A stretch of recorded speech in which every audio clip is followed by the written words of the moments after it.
আসসালামু আলাইকুম রহমতুল্লাহি অবরকাতুহ। সম্মানিত দর্শক, বাংলাদেশের রাজনীতি অনেকটা জলে কুমির ডাঙ্গায় বাঘের পর্যায়ে পড়েছে। আমাদের যে বাংলা প্রবাদ এবং প্রবচন, সেই প্রবাদ প্রবচনে বাংলাদেশের যে প্রকৃতি এবং পরিবেশ, সেই পরিবেশে আমরা প্রায়ই উভয় সংকটে পড়ে যাই। আপনি যদি ডান দিকে যান সেটি বিপদ, বাম দিকে গেলে আপদ। সামনে যদি যান গজব, পেছনে যদি যান সেই মৃত্যুকূপ। এরকম ঘটনা বাঙালির জীবনে বহুবার ঘটে জাতিগতভাবে বিভিন্ন সময়টাতে। তো এরকম একটি ক্রান্তিকালে এই সময়টিতে 2026 সনের জানুয়ারি মাসে আমরা এসে পৌঁছে গেছি মূলত আমেরিকার যে মিস্টার ডোনাল্ড ট্রাম্প তার আমেরিকা ফার্স্ট নীতির কারণে। তিনি এই মুহূর্তে তার নিজের অভ্যন্তরীণ রাজনীতি, তার নিজের ব্যক্তিগত কেলেঙ্কারি এবং আমেরিকার যে অর্থনীতি এবং সেই অর্থনীতির দেউলিয়াত্ব, এগুলো মোকাবেলা করার জন্য তিনি খুব দ্রুত সম্পদ অর্জন করতে চান। আর সেই সম্পদ অর্জনের জন্য তার কাছে এই মুহূর্তে মনে হয়েছে ভেনেজুয়েলা হলো তার কাছে একটা স্বর্ণের খনি, গোল্ড মাইন। মধ্যপ্রাচ্যের প্রায় সবগুলো দেশই এখন স্বয়ংসম্পূর্ণ, সেখানে যুদ্ধ চেষ্টা করে লাগানো যাচ্ছে না। সিরিয়াতে যে সরকার প্রতিষ্ঠিত হয়েছে বাশার আল আসাদকে হটিয়ে, সেখানে মার্কিন সমর্থন ছিল, কিন্তু এখন আবার সেই সরকারকে আনস্টেবল করার জন্য বাশার আল আসাদের সরকারের যে জেনারেল যারা আছেন প্রায় 40,000 সৈন্য, তারা আবার যুদ্ধ শুরু করেছে এবং সেখানে মার্কিন যুক্তরাষ্ট্রের কোনো লাভ হবে না, বরং ক্ষতি হয়ে যাবে। ইয়ামেনে যে যুদ্ধটি, প্রক্সি যুদ্ধটি তারা শুরু করেছিল, সেই যুদ্ধ থেকে তারা সরে এসেছে, কিন্তু এখন সেই যুদ্ধ মধ্যপ্রাচ্যের যে বর্তমান রাজনীতি, সেই রাজনীতির কারণে আবার নতুন করে ইয়ামেনে সেই যুদ্ধটা শুরু হয়েছে। মার্কিন যুক্তরাষ্ট্র যে গ্রুপটিকে সমর্থন দিতেন, সেই গ্রুপটিকে এখন সংযুক্ত আরব আমিরাত লুফে নিয়েছে। আর সংযুক্ত আরব আমিরাতের সাথে রিয়াদের অর্থাৎ সৌদি আরবের যে দীর্ঘকালীন মিত্রতা ছিল, সেই মিত্রতাটা এখন আবার অহিনকুর সম্পর্কে পরিণত হয়েছে। আমেরিকা চলে আসার পরেও ইয়েমেনের যুদ্ধ থামছে না। তারা ইরানের বিরুদ্ধে একটা খুব শক্তিশালী কিছু করতে চাচ্ছে এবং সেটা ইসরায়েলকে দিয়ে। কিন্তু এখন মধ্যপ্রাচ্যের যে একটা স্ট্যাবল অবস্থা, এখানে আইএস নেই, এখানে বাশার আল আসাদ নেই, এখানে হুতি নেই। তো সেই অবস্থাতে এখন যিনি ইসরায়েলের প্রধানমন্ত্রী রয়েছেন মিস্টার নেতানিয়াহু, তিনি কোনো উপলক্ষ পাচ্ছেন না ইরানকে নিয়ে কোনো কিছু করার জন্য। এর ফলে কি হলো, ইরানের অভ্যন্তরীণ বিষয়ে হস্তক্ষেপ করা ছাড়া ইরানের সঙ্গে সরাসরি যুদ্ধ করা বা প্রক্সি যুদ্ধ চালানোর মতো কোনো উপলক্ষ আমেরিকা পাচ্ছে না। এবং সেটা আজকের এই যখন ভিডিওটা করছি, তখন 1950 সাল এবং 1979 সালের মতো প্রায় একই অবস্থা তেহরানে হচ্ছে। দ্বিতীয় বিশ্বযুদ্ধের আগে এবং প্রথম মহাযুদ্ধের পরে জার্মানির যে অবস্থা হয়েছিল এবং যেভাবে হিটলারের উত্থান হয়েছিল এবং যেখানে জার্মান মুদ্রার পতন হয়েছিল, ঠিক একইভাবে ইরানের যে রুপি বা ইরানের যে মুদ্রা, সেই মুদ্রার দরপতন ঘটেছে।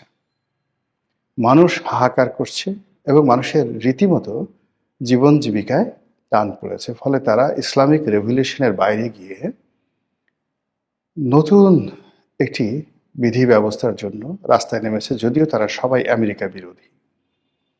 এবং তারা যারা এখন বিদ্রোহ করছে, তারা অস্ত্র হাতে, যেটা ইরানিয়ান যে বিপ্লবী বাহিনী, তাদের বিরুদ্ধে যুদ্ধ করছে। সবাই বলার চেষ্টা করছে আমেরিকার মদত আছে, অবশ্যই আমেরিকার মদত আছে, কিন্তু বাস্তব সমস্যা সেখানে আছে। এই অবস্থাতে মধ্যপ্রাচ্য কেন্দ্রিক আমেরিকার যে বিনিয়োগ ছিল, সেটা তাকে তার অস্তিত্বের সাথে সরিয়ে আনতে হবে এবং এখান থেকে তার যে রেভিনিউ জেনারেট হতো, সেই রেভিনিউটা কার্যত এখন বন্ধ হয়ে আছে। ফলে তাকে যদি বাঁচতে হয়, অবশ্যই ভেনেজুয়েলার 21 ট্রিলিয়ন ডলারের সমমূল্যের তেল লাগবে। এরকম মানে আপনি যখন কোনো একটা রাক্ষস তৈরি করবেন, হাতি পুষবেন, তাকে তো খাবার দিতে হবে। এখন আমেরিকার যে সোসাইটি, দ্য প্লিস্টিক সোসাইটি, এবং তারা যে রাষ্ট্রের ব্যয় যে পর্যায়ে নিয়ে গেছে, সেখানে তাদের প্রচুর অর্থ লাগবে। যুদ্ধ হোক, সারা পৃথিবীকে মেরে কেটে তছনছ করে হোক, তাদের সেই জিনিসটি লাগবে, এবং সেই যুদ্ধ তারা শুরু করে দিয়েছে এখন ভেনেজুয়েলাতে। এরপরে তারা যুদ্ধ করতে চাচ্ছে একদম ইউরোপের সঙ্গে, তারপরে তারা যুদ্ধ করতে যাচ্ছে ভারতের সঙ্গে। এখন আমাদের জন্য যে সমস্যাটা হলো, আমেরিকার বন্ধু হতে হবে অথবা ভারতের বন্ধু হতে হবে। যদি আমেরিকার বন্ধু হই, তাহলে ভারতের শত্রু হতে হবে এই মুহূর্তে। এটি বিপদ যদি ডানে যান। আর অন্যদিকে যদি ভারতের বন্ধু হন, তাহলে আমেরিকার শত্রু হতে হবে। এবং এখানে গত 17 মাসে আমেরিকা যেভাবে আইএসআই এর মাধ্যমে, পাকিস্তানের মাধ্যমে তাদের বিভিন্ন স্তরে যে একটা অটো ম্যানেজমেন্ট তারা গড়ে তুলেছে, যেটি স্বাধীনতার পরে আমেরিকা এটা পারেনি, ভারতও পারেনি। তারা কিন্তু গত 17 মাসে এটা করে ফেলেছে। এখন আমেরিকা এবং পাকিস্তান ইচ্ছে করলেই বাংলাদেশে তাদের যে কোনো একটি গোয়েন্দা নেটওয়ার্ক দিয়ে ভেনেজুয়েলার মতো একটা কাণ্ড এখানে ঘটাতে পারে। অন্যদিকে দিল্লি কিন্তু বসেছিল না। তারা গত 15 বছরে যেভাবে চোখ বুজে শেখ হাসিনার উপর নির্ভর করে তাদের অনেক কার্যক্রম তারা বন্ধ রেখেছিল, অনেক ব্যাপারে ঢিলেমি দিয়েছিল। এর কারণ হলো হুকুম দিলেই হয়ে যায়, সেখানে তো তাদের নিজেদের কোনো বিনিয়োগ করার দরকার পড়ে না।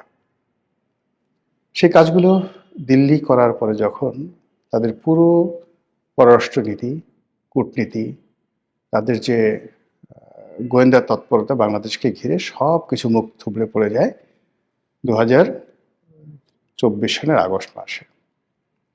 এর ফলে কি হলো, দিল্লিতে তোলপাড় শুরু হয়ে যায়। নরেন্দ্র মোদী সরকার, তার পররাষ্ট্র বিভাগ, তার সামরিক বিভাগ, বেসামরিক বিভাগ, সীমান্ত বাণিজ্য, সীমান্ত নিরাপত্তা সব মিলিয়ে তছনছ অবস্থা। তো সেখান থেকে তারা বাংলাদেশকে ভয় দেখিয়ে, তাপ দেখিয়ে, চাপ দিয়ে যে সম্পর্কটি স্থাপন করার চেষ্টা করেছিল, সেটা আসলে হয়ে ওঠেনি। আবার ডক্টর মোহাম্মদ ইউনূস সরকার প্রথম দিকে ভারত বিরোধিতা করেছে, পরবর্তীতে যখন ভারতের বন্ধু হতে চেয়েছে তখন আবার ভারত ঘাড় বাঁকা করেছে।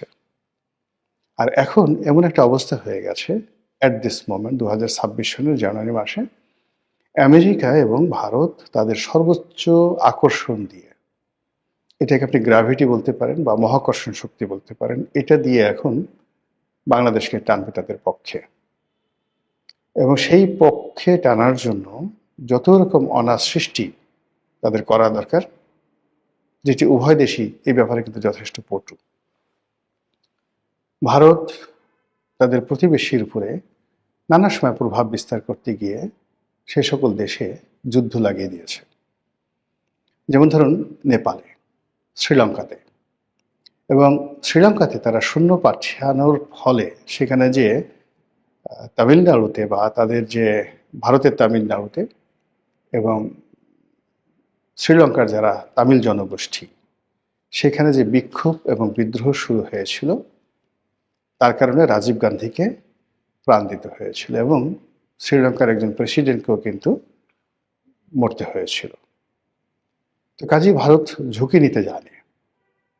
তারা যেভাবে কাশ্মীর সমস্যার সমাধান করেছে বা চেষ্টা করে চলেছে, যেভাবে কাশ্মীরে দমন পীড়ন তারা চালাচ্ছে, এটি চীন, আমরা চীনের উইঘরে যে মুসলিম সম্প্রদায় রয়েছে তাদের উপর চীনের কর্তৃত্ববাদী সরকারের বা একনায়ক সরকারের যে দমন পীড়ন, এটি নিয়ে সারা দুনিয়াতে বিভিন্ন তর্ক বিতর্ক হয়। কিন্তু কাশ্মীরে ভারত যে কাজগুলো করে যাচ্ছে, সেই কাজের ব্যাপারে ভারতের ভিতরে এবং ভারতের বাইরে হোয়াট এভার মেবি যা কিছু হোক না কেন, ওটা ভারত ড্যাম কেয়ার। ভারত এই যে কিছুদিন আগে সেখানে যে সামরিক অভিযান চালিয়েছিল, যেখানে প্রায় 8 লাখ সৈন্য, কল্পনা করতে পারেন, 8 লাখ ভারতীয় সৈন্য সেখানে কাশ্মীরে তারা মোতায়েন করেছিল। তো এরকম তারা যখন সিকিম দখল করেছিল, হায়দ্রাবাদের নিজামকে তারা ক্ষমতাচ্যুত করেছিল, তারা যে সময়টাতে পাকিস্তানের সাথে যুদ্ধ করেছিল, একটি বারের জন্য কিন্তু তারা নীতি নৈতিকতা বা সারা দুনিয়া কি বলল তারা চিন্তা করেনি। এমনকি 1971 সনে যখন বাংলাদেশে তারা অপারেশন চালালো, পাকিস্তানের সঙ্গে যুদ্ধ বাঁধিয়ে দিল, এবং যেভাবে বাংলাদেশের মুক্তিযুদ্ধে তারা প্রথমে লজিস্টিক সাপোর্ট দিল, তারপরে সমর্থন দিল, এরপরে স্বীকৃতি দিল, এরপর নিজেরা সরাসরি যুদ্ধে জড়িয়ে পড়ল। আপনি এরকম দ্বিতীয় কোনো রাষ্ট্র গত 70 বছরে পৃথিবীতে ফর্ম হয়েছে যারা যুদ্ধ করতে গিয়ে একটা মিনিট চিন্তা করে না, এরকম একটা রাষ্ট্র ভারত। তো আমেরিকা সে তুলনায় রাশিয়া কিন্তু বা মিস্টার পুতিন অনেকটা লিবারেল, অনেকটা লিবারেল। তো আমরা এখন সেই যে আমেরিকা এবং ভারত এই দুটো রাষ্ট্রের যে জাতাকল, সেই জাতাকলের মধ্যে পড়ে রীতিমতো যারা বুঝতে পারছেন তারা কাতরাচ্ছেন, আর যারা বুঝতে পারছেন না তারা বেকুবের মতো হা করে তাকিয়ে আছেন। আর এই সময়টিতে একটা দেশের অর্থনীতি যেরকম থাকা দরকার, রাজনীতি যেরকম থাকা দরকার, এরকম একটা পরিস্থিতিতে ন্যূনতম একটা স্ট্যান্ডার্ড থাকলে এগুলো মোকাবেলা করা যায়। যেমন ধরুন, একজন প্রেসিডেন্টকে ধরে নিয়ে যাওয়া হয়েছে, কিন্তু ভেনেজুয়েলার প্রশাসন ভেঙে পড়েনি। সেখানে ভাইস প্রেসিডেন্ট ক্ষমতা নিয়েছেন, মন্ত্রী পরিষদ বহাল আছে, এবং জনগণ রাস্তায় নেমে আসছে, এবং একই সঙ্গে সেনাবাহিনী তারা যুদ্ধ করার জন্য প্রস্তুতি নিচ্ছে, প্রায় 3.5 লাখ সেনাবাহিনী। তো কাজেই সেই যে ভেনেজুয়েলার যে অবস্থা হয়েছে, এর যদি 100 ভাগের 1 ভাগ বাংলাদেশে ঘটে, বাংলাদেশের ডক্টর মোহাম্মদ ইউনূস, শেখ হাসিনা, তারেক জিয়া বা এদের কাউকে ধরে নেওয়ার দরকার নেই আমেরিকার। এখান থেকে যদি যে কোনো একটা সাধারণ মানুষকে শুধু প্রকাশ্যে ধরে নিয়ে যায়, এতে বাঙালির যে কম্পন শুরু হয়ে যাবে, বাঙালির যে ভয়, মানে যারা সীমান্ত পাড়ি দিতে পারবে তারা তো সীমান্ত পাড়ি দিবে, আর যারা পাড়ি দিতে পারবে না তারা বলবে বেঁচে থাকার চেয়ে বঙ্গোপসাগরে ডুবে মরা অনেক অনেক নিরাপদ, এবং তারা সেই কাজটি তারা করবে। বাঙালি যখন খুব রাগ হয় প্রবল বেগে তারা ছুটতে থাকে, আর যখন তারা ভয় পায় প্রবল বেগে তখন তারা পিছু হটতে থাকে। 1971 সনে 7.5 কোটি বাঙালি। তো চিন্তা করুন যে 7.5 কোটি বাঙালি 25শে মার্চ তারিখে পাকিস্তান অপারেশন সার্চলাইট চালালো, অর্থাৎ রাজারবাগে হত্যাকাণ্ড চালালো, আর উইদিন 1 সপ্তাহ থেকে 15 দিনের মধ্যে 1 কোটি লোক বাংলাদেশ ছেড়ে তারা পালিয়ে গেল। এর মধ্যে ওই সময় যে ভিডিও চিত্রগুলো আপনি যদি দেখেন, একেবারে নিতান্ত দরিদ্র, কিচ্ছু নেই, শুধু প্রাণটা ছাড়া। আর বয়স এমন যে যাকে মানে হাঁটতে পারে না, লাঠি ভর, এরকম মানে বয়স্ক মানুষরা তো কেউ মারে না, কোনো ডাকাতও মারে না। সেই মানুষগুলো দলে দলে ভারতে পালিয়ে গেল, এবং বলা হয়ে থাকে যে ভারতে এই বৃদ্ধ মানুষ, অসুস্থ মানুষ যারা বিভিন্ন ভারতীয় ক্যাম্পে গেছে, ওখানেও লক্ষ লক্ষ মানুষ মারা গেছে একেবারে স্বাভাবিক রোগ শোক এবং স্বাভাবিক মৃত্যুতে। তো যেটা বলছিলাম যে আমাদের দেশে প্রতিরোধ করার ক্ষমতা, রেজিস্ট করার ক্ষমতা, এটি 2-3 দিনের বেশি থাকে না, এরপরে মানুষ উল্টো দৌড় দেয়। তো সেই ক্ষেত্রে ভারত অথবা আমেরিকা তারা যদি মানে আমাদের জন্য নয়, তারা হলো তাদের নিজেদের স্বার্থ দ্বন্দ্ব সংঘাতের কারণে পরস্পরের বিরুদ্ধে তারা ঝাঁপিয়ে পড়বে, এবং সেই কাজটি যদি তারা করে এবং তার রেশ যদি বাংলাদেশে পড়ে, আর আমাদের 7 সিস্টার্স, ভারতের যে 7 সিস্টার্স আমাদের চারিদিকে যারা আছে তারা, এবং এখানে রোহিঙ্গাদের আবাসভূমি আরাকান অঞ্চল, সেই আরাকান অঞ্চল এরা যদি রিয়াক্ট করে, একই সঙ্গে আওয়ামী লীগের যে সমস্ত লোকজন তারা ওত পেতে আছে যে যে কোনো একটা সুযোগ পেলে তারা একটা লঙ্কাকাণ্ড ঘটিয়ে ফেলবে, এবং তারা যদি গর্ত থেকে বের হয়ে আসে, সীমান্ত পাড়ি দেয়, কেউ কোনো কিছু সংগঠিত করার চেষ্টা করে, সেটা অপকর্ম বলেন, সন্ত্রাস বলেন, চুরি বলেন, রাহাজানি বলেন, হোয়াট এভার মেবি, পুরো পরিস্থিতি কারোরই নিয়ন্ত্রণে থাকবে না। আল্লাহ ভালো জানেন আমাদের ভাগ্যে কি আছে। শুধু প্রার্থনা, নিরন্তর তিনি আমাদেরকে তার অপার মহিমা এবং করুণার মধ্যে তিনি রাখুন। তার রহমতের চাদর দ্বারা আমাদেরকে আচ্ছাদিত করে রাখুন। তার রহমত এবং বরকত ছাড়া আমাদের আসলে আর কোনো ভরসা নেই। আসসালামু আলাইকুম রহমতুল্লাহি ওয়া বারাকাতুহু।